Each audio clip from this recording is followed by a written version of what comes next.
Good morning বন্ধুরা, আজ হচ্ছে 16 তারিখ। আর এখন আমরা যাব সিটং থেকে জলপাইগুড়ি অর্থাৎ নিউ জলপাইগুড়ি স্টেশনে। সেখানে আমাদের ট্রেন আছে বিকেল 4টের সময়তে। আমরা এই হোটেল রুমে ছিলাম। এটা একটা হোমস্টে, বলতে গেলে এটা হোটেল রুম না।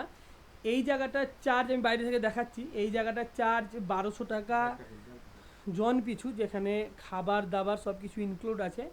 আপনারা এখানে আসতে পারেন। এর যে এই হোমস্টের নাম এবং হোমস্টের অ্যাড্রেস, হোমস্টের ফোন নাম্বার সমস্ত কিছুই আমি আমার ডেসক্রিপশান বক্সে দিয়ে দেবো। এখান থেকে আপনারা দেখতে পারেন। এদের ব্যবহারও খুব সুন্দর। এরা নতুন হোমস্টে করেছে খুব অল্প টাকায়। এবং আমার পার্সোনাল যে এক্সপিরিয়েন্স আছে, সেখানে আপনি দার্জিলিং থেকে সিটংয়ে কিন্তু প্রথম দিন আসতেই পারেন এবং সিটংয়ে 2-3 দিন স্টে করতে পারেন। এখানে আসতে পারেন। এদের ব্যবহার খুব ভালো, এরাই সমস্ত কিছু ব্যবস্থা করে দেবে। তো আমি বাইরে যাই, বাইরে থেকে দেখাচ্ছি। আমাদের রুমটা তো দেখতে পাচ্ছ যে কত বড় রুম। এই দেখো, ওপরটা খুব সুন্দরভাবে ডেকোরেট করা আছে। তার সঙ্গে দুটো বড় বড় বেডও আমাদের দিয়েছে। আর ওই রুমটাতে আমাদের এর পাশে আছে রুম। তো ওই রুমটাতে দিদি বৌদি মাসিরা আছে।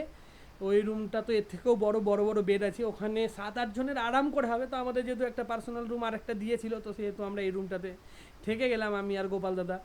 তো আমাদের সঙ্গে ড্রাইভারটাও ছিল। তো চলো বাইরে থেকে দেখাই।